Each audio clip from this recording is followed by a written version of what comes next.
back with the Burning Couch podcast. I'm your friend, Matty Staudt, and with me, as always, a man who knows what to do with the pigskin, which is actually made of cow skin. And actually, did you know that 32 footballs can be made from one cow skin? Steve Slaton, everybody. What's going on, Matty, man?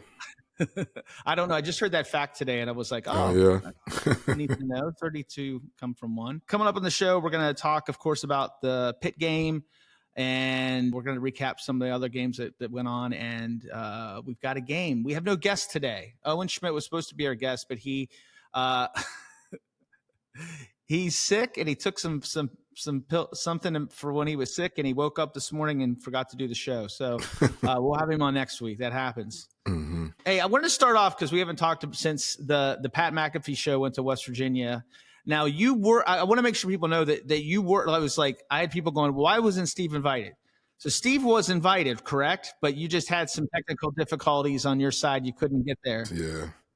No, it was a kind of a last minute decision, but no, I would love to have been there. I think that's a great atmosphere and just a start of the season to see those guys. And, it was a great honor to be on, Pat's show. It would have been a great honor. Yeah, I know. And you would have maybe done some good for the podcast. So damn it. Just thinking about myself the whole time.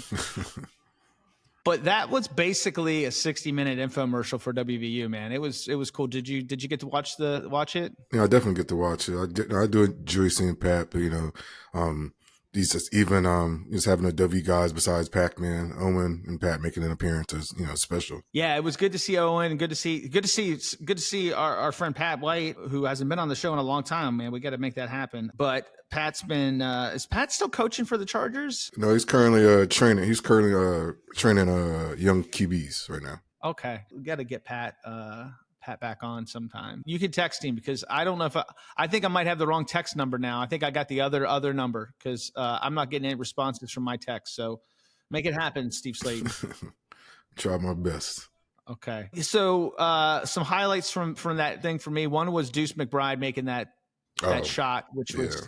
I think that was a Mountaineer magic right there, just for it to even happen, for even just to not even warm up shot. But that's why he's professional. That's why he's he's in the NBA. Yeah, that was pretty impressive. And I got to admit, I got overhyped as everybody else did for that Penn State game. I thought really we were going to come out swinging and have a chance to win, but we just were sloppy. I mean, That's all you can say. I mean, what did you see? Just all phases, even the turnovers are not even capitalizing or not even using the strength of our running game. I think that everything was just very lackluster. I feel like, not to say that the stage was too big or Penn State was that much better, but I mean, that's what it looked like. It looked like they were more prepared and they weathered the storm of turnovers just as well. We couldn't do it. And, we didn't get off to the running game. But I mean, the next tune-up game we had was a good one to see that, hey, it's there. Yeah, I mean, it was worrisome because, I mean, there were several runs that Garrett Green did not do he had the field open. I think he's, when you have a quarterback that's a mobile quarterback and they're known for that, I think sometimes there's a reaction on their side to want to show that they can pass and throw the ball. And I think that's what we saw a little bit at Penn State. And then got right back to form against Albany, which is Albany, not a bad team at all. They're good for in their division, but I think we saw a couple of things that were worrisome too in the Albany game. I'm personally concerned. I mean, I think everybody is about our secondary. Yeah, I mean that number 7 for Albany, he just was catching balls at will against us. It seemed like. Yeah, and that's just one of the things. I mean, we've had that problem for years, it seems, or even just having. Just not the best of luck of playing as a whole unit. So hopefully we can fix that. I mean, it's still early. If we got to get in shootouts, hopefully, they don't have a big time receiver this year or any other team. So, but it can be fixed. And I will say this, it wasn't like the guys were getting burnt. They were just like a beat too late. It seemed like on a lot of plays. And can you explain that? Is that a matter of just getting in sync, or, what is that when you see a team that looks just a beat behind? Oh, well, no, it's definitely, I would say difficult with certain teams just because of the scout team reps, the second string quarterback, first string quarterback, you're facing somebody else. But, these receivers nowadays are definitely getting better just in their craft of being able to track a ball to where, it's not just hitting their hands and dropping it. So that's just one of those things to where it's pretty much always going to be a 50-50 ball. And defense is just really, looking at the receiver's eyes, ripping hands through, is definitely trying to cause something to make it even that much harder. But, it's skill on both sides. And you brought something up. I mean, I feel like there are catches being made in college and in the NFL that would never have been made before, it seems like. I mean, like, it seems like even if it gets on the tips of their fingers, they're pulling those balls in. I mean, it's definitely I would say a plethora of receivers, even just of every year in the draft. It's not, oh, you just got one big guy, but no, it's definitely a lot of skill to where, like I said, it's the tracking ability of these receivers and just putting that work in. I think these kids now that you see that are playing well are putting, roughly 10,000 hours of training into catching balls. Wow. And I'll say the two things that I think are the most important to teams, I think we're looking good at it, are our lines, our D line and our O line. I mean, they both look good. We're good against the run, it seems like. What are you seeing in our running game that you like or you're worried about? I feel like the first game Penn State gave was definitely the most worrisome, but you definitely have to, like I said, we have a mobile quarterback. We have two great young running backs to where you got to feed them the ball, get them started, because you're going to need them in the fourth quarter. So I think as long as the O-line is doing well, keep Garrett Green off the ground and always positive yards, even if it's 2 and 3 here in the first quarter, but it's always just to move the ball. Garrett looked good in the Albany game. Nico looked, I mean, we're lucky. We've got a backup quarterback that can walk in and just run the team just as well as Garrett, which is good with somebody who, he's always putting his self in danger running the ball. I thought we looked, it definitely was worrisome a little bit in the game when they were, I mean, they were one play away from being a score behind. I mean, it was closer than the score indicated for sure. Yeah, definitely. And that's how it usually turns out, and especially with the college playoff system, is to where you got to make the scoreboard look more pretty. It don't matter how you win or what it looked like in the beginning, because at the end, it's not going to matter just by the points and spread system. This week is the big backyard brawl. Growing up in West Virginia, I had a shirt that said Pitt sucks and Penn swallows. Pitt sucks on the front, Penn swallows on the back. We all know Pitt eats shit, and this is a game. You've played how many? You played what? How many backyard brawls? 3? 3. Yep, 3. Okay, let's talk about 2 of them. There's one backyard brawl none of us ever want to talk about ever again, so we won't bring that one up. But what was give us as a player, especially somebody your first year playing Pitt, how do you get that same kind of, I don't want to say hatred, but just like chip and know that you've got to win this game, when you first get to WVU, when you find out about that tradition? Well, Matty, we got to get that one out the way. We'll get the last one out of the way. But, this was a rivalry game. We've been talking about that for years, that, sometimes the records doesn't matter when it's a rivalry game, to where tradition does trump all, to where it's, it's mano a mano, big brother, little brother, all that and such. But say for that last game, it was just, hey, that was their championship game. That was their Super Bowl. That was probably one of the biggest games of their life in college or just period in football, some of them. But, that's what rivalry's about. But say for first year, even coming into it, you learn about it, you hear about it, but you've all experienced, I would say, as athletes, when you're playing against your friends, to where maybe high school, be weight ball, to where the rival kids at school, to where traditions come. So I think that there's a lot of schools that do experience that, that type of morale, to where, hey, this one means something to the fan base and to the coaches. This is the big one. But the first one, I think it was easier, or one of the easy games, just because of, we started clicking after, what was it, the UConn game or the Louisville game. After the Louisville game, everything changed. Louisville game changed the trajectory of how our season finished. And then, just one of those fun games. It's playing cold as a running back. You got to run it extra hard because the ground's frozen. You don't hit the ground. So, that's what we try to do, not take the ground. Yeah. Well, at least now they play the game earlier in the season so they don't get the cold weather. Pitt is coming into this game not looking great, but they survived a scare, and I'm at that point of the season where I'm concerned because if we lose this game, it almost feels like the season's. It really isn't because it's not a Big 12 game. Don't do like Florida State. Don't do like Florida State. But yeah, no, it's a tough game because, like I said, it's a rivalry game. It's one of those things. They snuck one out last year, right, against us. 2 years ago. 2 years ago. Yeah. Excuse my French, cursing online. Yeah. Last year we won. Yeah, last year we won. But yeah, no, it's one of those things to where sometimes it's hard to get on a roll. But you got to understand. I like it being the third game to where we see where the moxie's at. We see what we're going to come in the season with. Yeah, and we've got a lot of stuff to be excited about as far as the team and some of the standout players on both sides of the ball.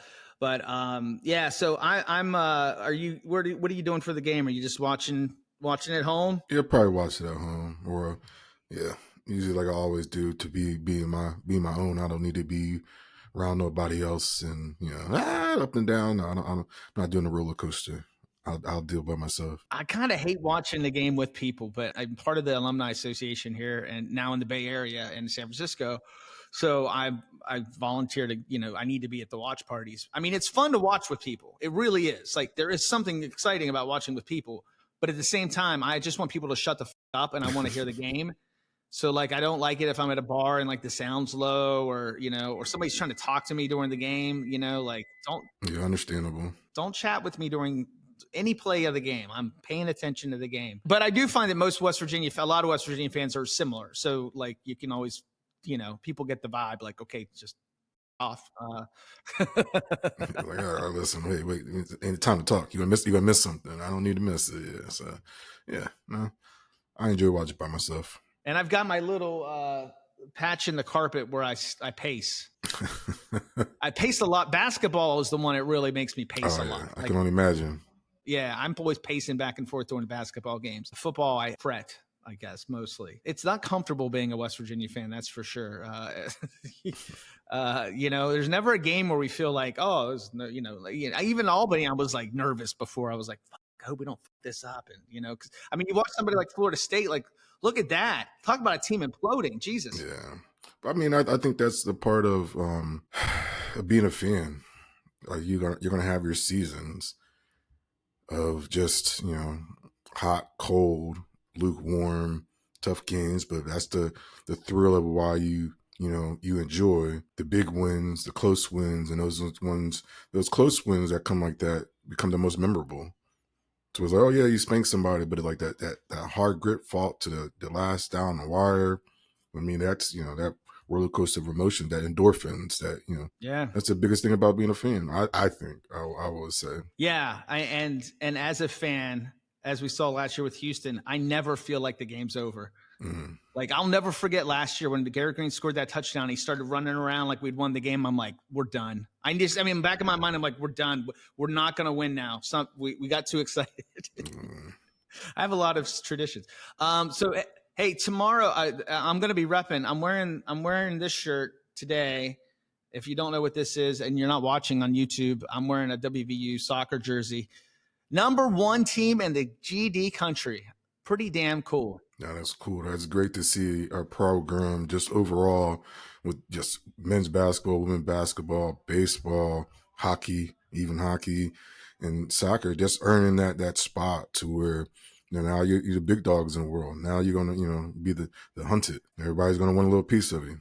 Yeah, outside of rifle, I don't remember the last time we were number 1 ranked at any sport other than, I really don't. I don't know if we've ever been number 1 ranked in football or I think football we were maybe back in the 80, 89 or something, and we've been ranked 2. Nice. Yeah, number 1 and a very popular sport too. You've had kids. All the kids play soccer these days. No, it's a great sport. We always talk about hand-eye coordination, but having your feet, that balance, being able to deal with the ball in all types of terrain, that's, it's a special skill that I would say all kids should try to at least, when you're starting out, being young, not running a triangle, but all bunching together. No, being able to cook with your right foot, left foot, that's, just helps with your athleticism. My little nephews, Eli and Sammy, bought me this for Christmas. So nice. shouting out to them, and they're soccer studs. both of them. I watched one of them play indoor soccer. He's like this tall and so damn cute. But the kids are really good. Like, Yeah.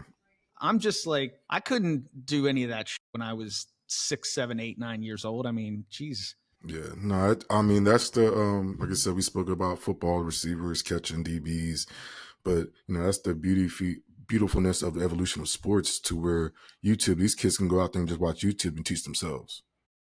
And to where it's like you don't need just a specially trained. I feel like you've seen that even on a basketball court, just growing up, you see somebody that had an older brother, a dad that played, or something to where they're just that much better because they practice and been taught a better way. Now it's like kids, you can be like, go out there, I want to watch Ronaldinho, I want to watch Messi, I want to watch this, and I want to practice, to where you can see it in your hand and walk around, to where even training tools are being recorded to know what you messed up with. So it's evolving. Maybe you just think about back when I was a kid. I mean, you didn't have a lot of choices to watch sports. That's why I became an Atlanta Braves fan when I was a young guy, because came on TV. They were on TV all the time. And even though I lived in West Virginia, I was a big Braves fan at the time. But like, I remember ordering videos from TV that were like, learn to hit the ball like a champ, baseball videos and stuff. And like, I remember those ones. Getting them on VHS. Yeah, those infomercials. Man. Yeah. That's fun. And like now, man, you're right, man. Kids can watch. And I think that's a big part of it, is watching it and like, okay, well, that's just how, of course, then they all try to be Steph Curry then, but Yeah. That's the big negative of it. But no, once a kid falls in love with a team and falls in love with a player, like they're big fans to where they absorb it.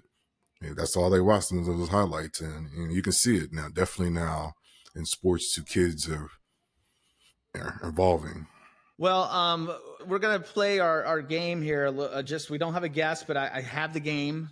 It was written for Owen, but we'll do it. So Steve will be playing for Pride. But this is the point where we would take a break in the show and talk about our sponsor. We don't have any sponsors right now. So if you would like to sponsor the program, look at the man. Have Steve Slaton talk about your product in front of thousands and thousands of folks on YouTube and thousands of listeners on our podcast. 15 years we've been doing this thing, and we don't have a sponsor for this season. Everybody else has. Owen has sponsor. Everybody else has sponsored. I think it's a West Virginia. I think being in West Virginia is I think that helps icing on the cake. It's icing on the cake. It's, hey, listen, it's coming. You don't think it's hard for me being in the Bay Area and you being in Houston to find sponsors? But hey, if you're interested, even if you have a message, you want Steve to read a message, hell, we'll do cameos for you. Just hit me up. I'll give you pricing. Matty@jamstreetmedia.com. You want it just us to shout you out in the middle of the show?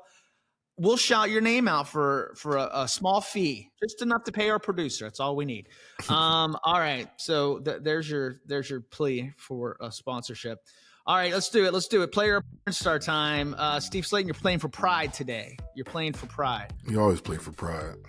Let's stop it off with Poppy Williams. So, by the way, these are either porn stars or a player for the Pitt Panthers. So I'm going to say a name, and Steve's going to tell me which one it is. All right, Poppy Williams. That sounds like a player. I had a little cousin named Poppy. He definitely is a player. He's a wide receiver for the Pittsburgh Panthers. All right, how about Chris Diamond? Chris Diamond, player. Diamond. Oof. I feel that's a tough one because I feel like you wasted the last name. So I feel like, or you wasted the first name on. So Chris, it might be a star just because he changed his last name to Diamond. You got it correct. That is a Spanish star. He's in a movie called Trisha's Underwater Anal. I don't know what that's about. I'm sure she's just, one of those anal retentive people. I'm sure the movie's about her just not OCD, handling people well. OCD, yeah, click the light switch 3 times and stuff like that. Yeah, I'm sure that's what's it about. All right, how about Noah Bigelow? I feel like that's where the wrench comes in because Deuce Bigelow, male gigolo. So I'm a good player. You're right. He's a defensive back for the Pittsburgh Panthers. You were 3 for 3, my friend. Woo! Good thing Owen wasn't here this week. He would have gone down. How about Damon Dice? Damon Dice, player star. See, no, that's a nice name, football name, Damon Dice. Like somebody like Dad took time to name it what could be a good star name too, but I'm a good player. You missed one there. Dice. Yes, he's in the My Husband's Boss series of movies, which I'm sure are about, the boss coming over for dinner.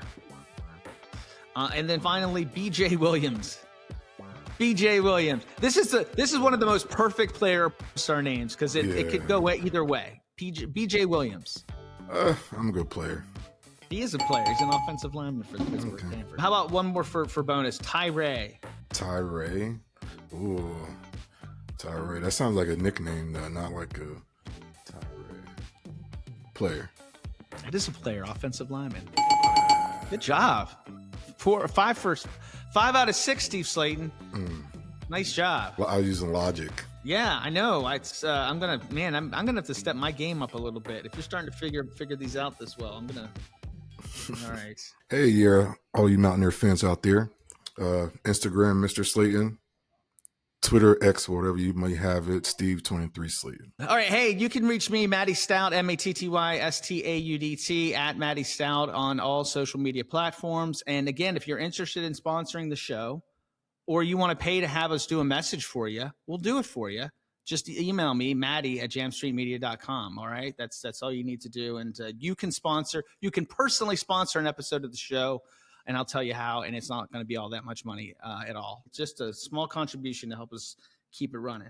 All right, let's see what else is going on. That's it. That's all we got for today. Steve, thanks for getting on. By the way, your connection today is beautiful. I actually deleted all my movies off my computer. It's working like a charm now, man. Yeah, I had like 30 movies on there, so I think that's what it was. I think that is 100% what it was. 30 movies. I was preparing for the storm. Oh, okay. I have that's like once the power goes out, like I have my solar power generator. I have like 2 of them to where once the lights go out, listen, throw my computer on. I got all the movies on there for the kids, so even if they want to watch something different, I could plug a TV in. So that was the reason. But I do have a passport to where I can load my movies. But that was a big reason. I have all my TV shows and movies I have. What kind, were they? Any special movies? Did you keep those? Any special movies? Yeah, they're all special. You know what I mean. I know what you mean. Any from RedTube. Anyway, no. That'd be on the ticker. That'd be top news. Come look at my computer. It's better see what Shannon Sharp is going through right now. Yeah. Oh yeah. Don't need that one. Don't need any of that. All right, brother. Thanks for listening and watching on YouTube. And Steve, you want to take us out? Hey, we know what it is. This week means a lot. This week, this is it. This is what you cheer for. This is what you cry for. This is what you spill beers for. So, as always, eat Pitt. Eat Pitt indeed. Goodbye, sweet Caroline.